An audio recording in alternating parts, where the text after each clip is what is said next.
Welcome to Mantalk Season 9.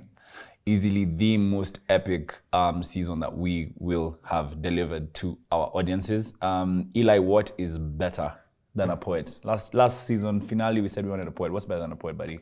What's better than a poet is somebody that uses alliteration, poetry, grammar, words, and then puts some melody behind it and makes a song. And that's the person we had today. Yeah. That's the person we had. He does all of that. Our first guest of the season is none other than Bien-Aime Alusa. Come on. Member of Sauti Sol. Sauti Sol is, if you're Kenyan, I don't even think if you're Kenyan, if you're anyone in the world watching and who listens to music, you're crazy if you haven't experienced Sauti Sol as a band, and if you haven't experienced Bien's music with his latest album, Bold Man Love Better, because we do, you know what I mean? Yeah, debatable. Yeah, come on. Yeah, listen. If you haven't experienced their music, and if you haven't experienced his music, I think you're living under a rock. It's available on Spotify. Check out Sauti Sol, check out Bien. And the episode we just had today, I'm looking around because I'm looking for the words. He continues to transcend our own expectations of him. My own expectation wasn't what I've just experienced. I've been very much educated. The topic is obviously, you can read from the title, Loving the 254. And me and Eli, this is something we do. But I feel like bald men do love better, you know what I mean? Listen. What was great about Bien is, number one, artists can express himself in a very unique way. And to have an artist at that level talk about love, and also somebody that's recently married, gone through it, lived in Nairobi at the height of his fame, to talk about love, it's a very, very healthy context. And he really expresses himself perfectly and very honestly. That's the one theme going through this, even about love, is about honesty. So we could say this is another one for the ladies. Another one for the ladies. Sauti Sol. Anyway, yo, he's taking me. He's taking me. I hope you enjoy this podcast half as much as we enjoyed making it, because we had a ball. Enjoy. Please, come on. Hey, come on. Hey guys, welcome back to a new season of Mantalk.ke. Last season for us, we saw some things we didn't expect. Thank you for all the love on TikTok, on Instagram. We've seen growth, and welcome to everybody that is new. You're starting from season 9. So we thought, okay, last season was amazing. How do we make it even better? First off, we came back to Kofisi. We're here at the 9 West branch. And one thing I've realized about Kofisi, and I've been to other co-working spaces, is the hospitality. Like, you walk in, they cannot do enough. Tea, coffee, what do you need? And there's 6 branches all over. So thank you, Kofisi, for partnering with us. This is a beautiful space, as you can see, and it works with our brand too. So this season is going to be powered by Kofisi. So thank you very much. The guest today. I hope it's still on me, so you don't know yet. But you've seen the caption. You've seen the caption. Yeah. You know the you've seen the caption. First of all, let's talk about the fact that the Bold Men Association has taken over the set today. Of course. We have the chairman of the Bold Men Association himself, Bold White Movement. We will continue to push forward. Eli, one day, inevitably. Do I want it? I don't know. Inevitably. So we have Bien-Aime Alusa, an incredible award-winning artist, an incredible songwriter, and an inspiration. And I keep telling him, he doesn't believe it. Thank you, man. I believe it, man. I believe it. Thank you for coming to Mantalk, and thank you for opening the season for us. Hey, first of all, I didn't realize until I started listening to the podcast again this morning, and I was like, oh, that was the season finale, the gratitude episode. So me being on the first episode of this new season, it's beautiful. Thank you for having me. Thank you, man. Thank you for making the time. We know you're a busy dude. We know you're busy. Nah. Yeah. Oh, really? I'm not. You're never too busy for the things you like. I think I live my life with that principle. And so then I'm never busy. I just have things to do. It doesn't feel like work, as I said earlier. Nothing feels like, you said off camera, nothing feels like work for you. Nothing feels like work ever. That's the dream. That's where we want to Even this is fun. Like, waking up for this. I was looking forward to this when I left my house. When I slept last night, me and my wife went through the questions. It was nice, man. Like, oh, wow. Okay. I mean, wow. Now I will jump into the questions because I have waited a long time to ask you this because you've been such a positive influence among Kenyans. And this episode is titled Love with the 254. And we're going to understand love, but we're going to understand love from your point of view, Bien, not from our point of view. You've instituted a lot around, you've written a lot of music around what love is. I mean, and I told you And I told you when we first met that my first date was at Java. Was at Java. Even mine. My first date was at Java, and it's because of that Lazizi and you guys saying Nikupeleke Java, I take you to Java, we go have coffee. And so when I was in high school, I always thought that that's where you take a girl for a date. It's nowhere else. Yeah. And like with that being said, that's what we're going to focus on and to discuss on today, basically finding out your ideas on love. So the first question, and we ask this to every man who comes on the podcast, what is the most positive thing about you being a man in society today? Me being a man in society? Yes. I think just being able to show the coming generations of men that there's this new, not new really, but there's a different idea of what manhood entails. You know, you don't have to be a man's man to listen to a boy band. You don't have to be a soapy guy to listen to a boy band. And you just have to be yourself. And also just seeking excellence. And as I find myself in my life, how it inspires other people is one of the greatest gifts I ever have. Like being able to express myself in my craft in a way that becomes someone's mantra, in a way that it becomes someone's lifestyle is, to me, the most beautiful thing ever. I want to find out how you, because that is a perfect definition of like manlyhood, right? I want to find out about how your early life gave you that perception, because typically when you're growing up in any like male environment, especially Africa, you'll find that the typical man is not, like you said, expressive, not artistic. So I want to find out like the influences when you were younger that gave you that opportunity to express yourself and to talk about love and to start going from mind to music and writing about these kind of things that aren't typically manly. So how did your childhood impact that kind of the person I am today? I think it's just my dad was a very traditional African dad, where provision was an expression of love. And I can't blame him because he didn't know any better. And because of him not being there a lot, I was very close with my mother. Still I'm very close with my mother. In fact, my mother's been in my house now for almost a month. And we're vibing. And how I treat my mom and how my mom reminds me of who I am and how I see her gentle way of approaching life. I think that's what really inspires me to be in touch with my emotions, in touch with my feelings, in touch with my craft. You know, because I've just seen how, you know, like women are expressive. Very, very. And I think if we have more expressive men to balance the expressive women, we'll have a more progressive society. 100%. So my dad didn't really like give me any idea about manhood except provision. My mom really inspired me to be a lover. To be somebody who really lives up to my name. My name is Bien-Aime, which means well loved. So, you know, somebody who actually lives up to my name. And to be a lover in everything I do. Expressing love for me is waking up in the morning and doing your best to just make the world a better place through your gift. So even Mantalk is love. You know, the music is love. Even your brotherhood with your soul band is exactly. an expression of love. And what Sauti Sol represents. It's brotherhood and it's love. So I'll follow up with that. I hear love a lot in your music. Like the situation of love, the expression of love. And one of my favorite things about your music is that you tend to be playful with the pursuit of it. You know, like you use wordplay to pursue, to show us that you're pursuing, you're not impressing her with, you know, I'll carry you, I'll buy you, I'll take you. It's more like, you know what I'm saying, using my words and my wordplay. The question I have for you then, sourcing from that kind of how you express love through your music, is you as a person, right?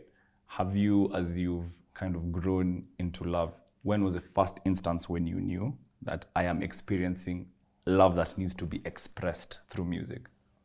I always grew up listening to love songs. So naturally, even when I didn't understand what love was, I wrote about love.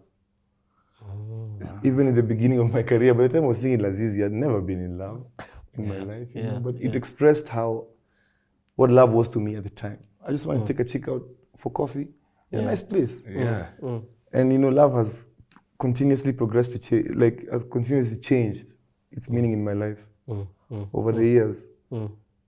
What love was to me 10 years ago is now I'm married, you know, so now I have a lot more to say about love because I'm in an institution that requires love to push. Did I answer your question? Oh, 100. Yeah, oh you my did. God. Yeah. You know, because this guy came for my podcast and he was quoting books and he just threw some jargon at me. I was like, what? You know, so I really hope I'm matching No. his energy. No, like realistic. Like, to be honest, Bien, what you've just said is love for you is a continuous exercise. Yeah, it's continuous. Like it changes all the time. And you know, I really want to know what love is going to mean to me when I'm in my 50s. What I wanted to know, especially how you've experienced love as a continuous process. What about love when, let's say, you're 50? I don't feel like we make art so I feel like the natural projection of Black artists in particular, globally, is that you're going to be hot and then you're just going to be cold at some point. But what we don't really grasp, and only Mugithi musicians have grasped, is how to still sing about the human experience at 50 and have your mother like feel love again through a love song. You know, nobody really, there's no 50-year-old Kenyan musician right now who is singing to you about love in their 50s. And that's what art does. Art connects your human experience with somebody else's and allows you to live vicariously through them. So for example, if there's a musician who is 50 and they sing about love at 50, even people who are in their 30s will identify with that. We identify with Will Smith and Jada and all the antics around their relationship. Because that's what they've shown us. Oh, that's what love could be at that age. It's aspirational. And so I really feel like we need to, I want to be at least a musician who, for the rest of my life, even when I'm 70, I'll sing about love in a way that you understand 70-year-olds and people who are much younger than me will still connect with the purity of the expression. Na bado uko 50. Bado unaka 50. Yeah, you can get it. Alright, Eli, your question. So I want to talk about, that's love for like others and the love you're giving people through your music. So like recently, the project you've done, Bold Man, it's more about self-love, right? So I want to talk about your journey to self-love, because for you to consciously say, there might be guys out there like my boy Oscar that needs to hear, like you're saying, like the mum needs to hear about love there. Guys need to hear about self-love, and what better person than yourself to do it, right? So was that a very conscious decision? And what's the goal of, you know, speaking about men's appearance? You know, like how the album started out was we didn't even know the name of the album when we started recording the album. So Aaron was visiting. I think he came for Christmas, so he changed his passport. And every time he comes by, he comes to my house. And we just jam. I have a piano in the house, and we always just vibe. And he came to my house this one afternoon. I was there with Ben Sol. And Ben Sol and I were always writing songs together. So Aaron started playing the piano, and we wrote Stamina on that day. We wrote like 2 songs on that day. And then we were like, that was on a Friday. On Monday, I called him. I was like, yo, the studio is empty, because it was the first week of January. Then we went to the studio to record the album. It was recorded live. And as we were recording, Ben Sol was making fun of Aaron and I because we were bald. He was like, hey, nyo sa vipara. So I was like, yo, actually, man, I'll make this album, Bald Men Love Better. You know, that was the banter that created the name Bald Men Love Better. But in now, like, because we recorded in January and released in November, 6 months in, I was asking myself, what really makes us love better? What really qualifies the statement that bald men love better? And you know, the only way to love best is when you first of all have accepted yourself. So I didn't take it personal when Ben Sol calls me, hey, kipara, you know, like I'm like, yeah, man, that's me, dude. And I want other people around me who are bald to also feel the same, because you know, like the glow outside starts with the glow inside. 100. So if you listen to the music, it really speaks to self-love on a high, you know, pedestal. And also, man, through the pandemic, I've learned very vital lessons about myself, including one that I learned this week. Which was? On the matter of self-love. We've been doing this process alone together with Sauti Sol. That has been so groundbreaking for us, because I've just now started to know myself as an individual. Yeah. You know, we've been Sauti Sol has been together since 2002. We went from one in high school. Wow. Yeah. And I've never been an individual in my life. I've always had the brotherhood to fall back on. Yeah. And in many ways it's beautiful, but you really need to know yourself. Yeah, 100%. And knowing yourself also means embracing your power. And in this process, I'm now starting to get booked as Bien. Right. You know, I'm now starting to get booked as, yo, Bien, can you come sing in a wedding? Can you come and do this? Yeah. And I always felt like I'm not worthy when people booked me. What? Because, you know, and I just felt that, hey, that's a lot of money to book me to come sing for 30 minutes for your chick. Yeah. You know, like, that's quite much. That's a lot. You know, sometimes I'm called for a booking and I'm like, okay, the guy's like, I just want you, but I'm like, I'll come with my boys. Yeah. You know, because I don't feel like if I go there by myself, I'll give value. Yeah. But it's because as I spoke to my life coach, she told me that I'm scared of facing my power. Like, I'm scared of facing my power. I'm scared of being myself, meeting my power like this in on the face, and just taking it and taking control. And that's what self-love is. You know, facing your power. And knowing that you're invincible in this world and you can do anything that you want. Yeah. Wow. You actually said that to me. When I went to your set, that was the first time I've gone alone for any podcast shoot, right? Because it was very. You always come with an entourage. No, I'm always pulling up with Eli and like as Mantalk, because it's the both of us. And this one was like for bald men. So sorry, bro. Listen, I thought about shaving just before. So like there was a moment of complete doubt that happened as I'm driving. So I'm headed to your set and I'm like, yo, Oscar, do you really think you can do this? Do you really think you can handle this? Like this is Bien. This is Sauti Sol. You've grown up since 2008 listening to these guys. So I'm driving and I'm like, nah, like if I'm meant to bring value to Mantalk as as a team, we have to be able to carry our own weight. We have to be able to each have our own voice and our own perspective. And when I said on your set that Eli's perspective is global, you were very quick. You were like, what do you mean? I was like, what do you mean? You're global too, man. What do you mean? When he came on set, I was like, this is killing it. This guy's bad. You know? And I was like, well, I want to listen to this Eli guy now a lot more. Because, you know, like, I really felt that you were expressing yourself in a very global way. When you said that to me, it didn't occur, that I've had that doubt, and that doubt bled a little bit. But you're very quick to steam me. Wait, stop there. You have to catch yourself, man. You know, the number of times I've had to catch myself when because, you know, innately, artists are self-destructive.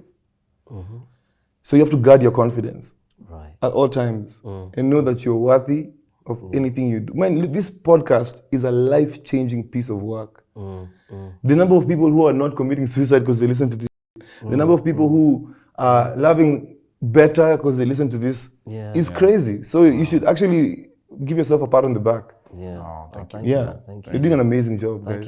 Thank you. I'm curious as to, that actually means the world. Wow. Yeah. I felt a little something. I was like, I felt a little something. I was about to ask a question. I was like, thank you, Bien. I want to know, on this journey of self-love, have you seen it help you love people better, like your partner, like your family? Have you seen a change when you took that journey of self-love at all? So my wife and I have been married 1 year and maybe 9 months now. Actually 11 months. I'm 2 years. 2 years now. And we got married a week before the pandemic started. I think I remember. Yeah. And so when you get married, nobody gives you tools. People are happy for you. But nobody gives you the tools. And I'll be honest, man, for a long time in my life, I actually didn't. I only looked at my wife as a love interest romantically. Right. And then the pandemic happened. And man, being in the house all day with my chick every day, amazing as she is, was driving me nuts. I mean, you're only human, right? You're only human. Yeah. And you know, like, the small things became the big things. And 8 months in, I'm like, man, I want a divorce. Really? I was like, yeah, I'm on a divorce. This is too much. Yeah. Like, you know, I started going for counseling. Yeah. I was like, I don't want to be married, man, because I didn't realize that all the time we were dating, I was just traveling. Oh, so you. And then I come back for 2 weeks, and it's lovey-dovey. Then my house was empty for a whole year. I was like, yo, babe, move into my house. What's the use of you paying rent where you're paying rent and me I'm paying rent here? Yeah. And then I'm never in the house. I come back, it's dusty. So just come stay in this crib. We moved in together, and it was still very, you know, rosy. And now, you know, the true colors start to show. Even from me, I'm not saying that it's her. Even from me. Yeah, the intensity. And then now we went through a rough patch. And we somehow managed to figure it out. And you know, growth, it's moments of it's moments like these that make you grow. But in my journey of Alone Together, my wife has been my manager. Yeah. Because she's amazing at managing things. Yeah. Chiki can manage a restaurant, Chiki can manage anything you give her to manage, she'll manage. Yeah. So she started managing me, and it totally flipped everything, and it made me love her even more. Wow. Because I realized before we weren't a team in how we're building for our future. Okay. Yeah. And now, if I'm going for a gig, if she's speaking to you, if you're speaking to anybody on behalf of Bien, she knows we're building our home. Wow. We're building our future together.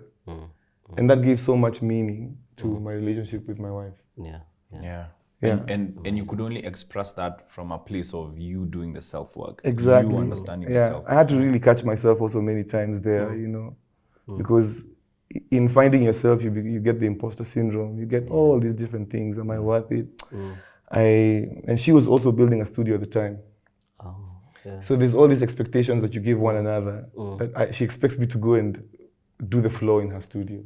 Yeah. Literally, you know, Chiki's from the culture where you paint together the walls. And me, I'm from the culture where you pay the painter. Yeah. So we are clashing there. And then I'm trying to record my album. And if you know any artists, when they're recording their albums, artists are crazy human beings, by the way. Yes. Stay away from anybody who's recording an album. Why? You have to go to you have to go through like a moment there where you're not. That's why people go to record in the bush or they go somewhere else in another, you know. I didn't realize that.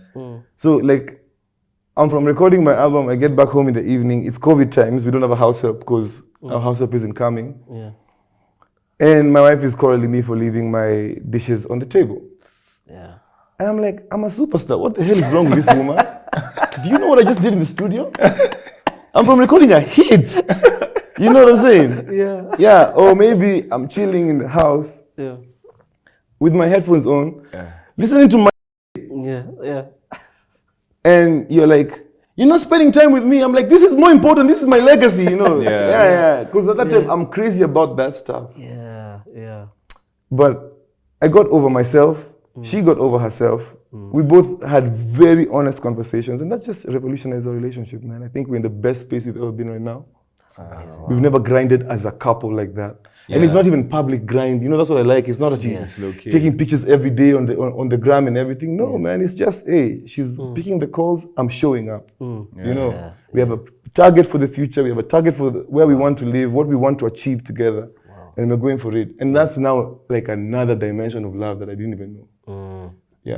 So love really is a continuous process, like you began. Okay, so the next question I have for you is about, since you're on the place of self-love, I want to know the tools that you use, especially what tools have you picked up as you've grown into the man that you are today, that we can impart to other men when it comes to experiencing self-love and giving love to yourself? So what has really worked for me, over the years, I found self-love in church. Because, you know, you're in church, I feel like the people around religion can be crazy, but the philosophy behind religion is beautiful. Both Islam, Buddhism, Christianity. And in church, you're taught to love your neighbor as you love yourself. So there's self-love there.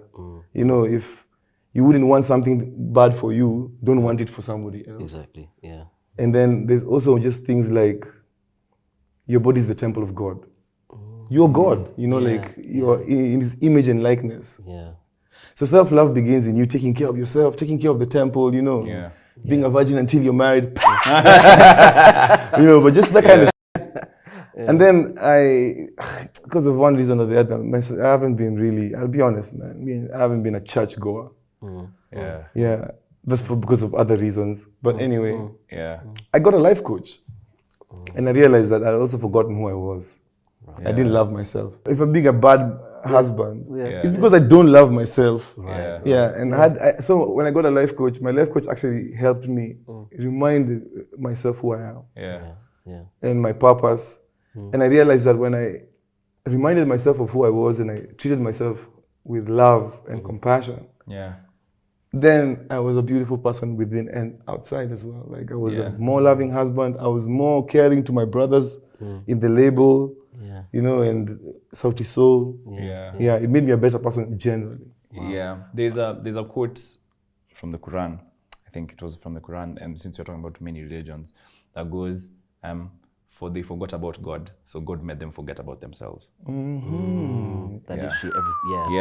So like the fact that sometimes I feel like we as African men and black men, we don't get the acknowledgement for the fact that we are always in touch with our spirit, with our spirituality, in whatever form we express it, whether it's through religion or you know, through certain agnostic practices, but it's really, really important for us to do that. And I think, to be honest, Bien, when I met you, I felt that energy as well. Like you are settled. You know, there's an energy from you that's regal. That's like, Wagwan, come to the table. Let us break bread. I wasn't this way 2 years ago, by the way. I was so antsy. I was scared. I was unsettled. Like I'll be honest, it's taken a lot of internal work and expression also. You know, the more music I write, the more I speak about it. But thank you, man. And that's always the energy I want to give anyway. The thing I love is that like you're very conscious of yourself. Like you've actually done the work. Because a lot of people, all of the antsy, etc., that would just be a characteristics they'll feel, but they won't work on it. They'll just say, this is who I am. Like take it or leave it, and they'll just carry on with those things. So I think it's an encouragement for guys, if they're feeling like they're not in a perfect place, to go do the work, and you will come out the other side, like you've just described.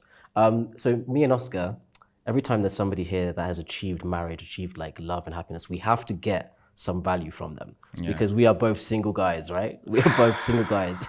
So I want to... wrong guy. Trust me. I'm not even perfect, but even my marriage, I suck at it bad, big time. Really? I could definitely, we could all be better people. 100%, yeah. But I just have my views also about the institution. I'm like, people who are not married should not get married. Oh, really? Really? That's how you feel? I wasn't expecting that. That's how you feel? Okay, why? Again, why? Because... Don't withhold. Don't withhold. Here's an analogy. Give us an analogy. All right? What's your favorite car right now? Like, Oscar, I'm giving you a car. Don't think about you Kenyan roads. I don't think about the limitations. You just think about, I want to be in this car, sitting and driving and just feeling nice. That's Lamborghini Aventador. Nice. And you? Range Rover every time. Okay. Here's your Lamborghini and here's your Range Rover. Now you're going to drive this car until the day you die. You'll have to service it. It'll be work. So you service this car over and over and you maintain it. But until 2060, you will always have the Lamborghini, the 2022 Lamborghini. And you will always have the Range Rover.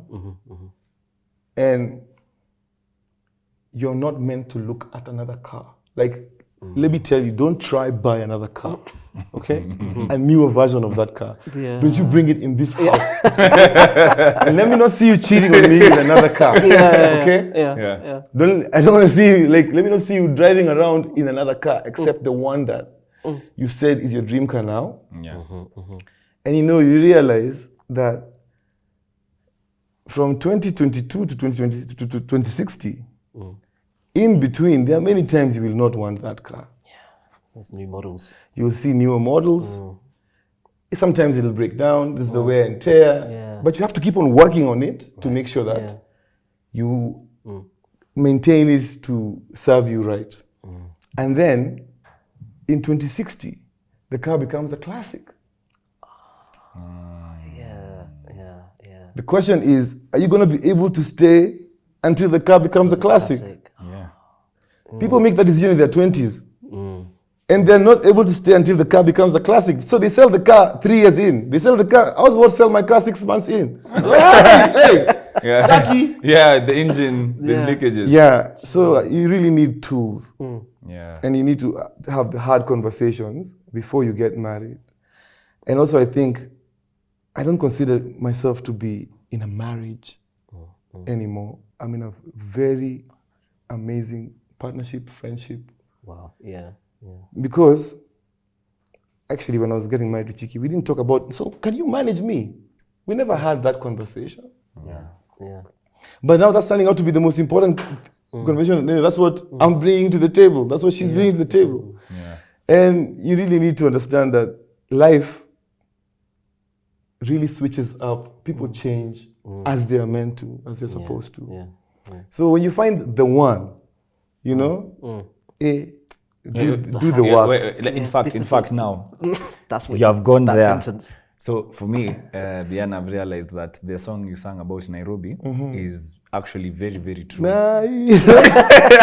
Shout out Ben Sol, by the way. Shout out to Ben Sol. So the question I have for you is, how did you know? At what point did you determine that Chiki was that one, the one?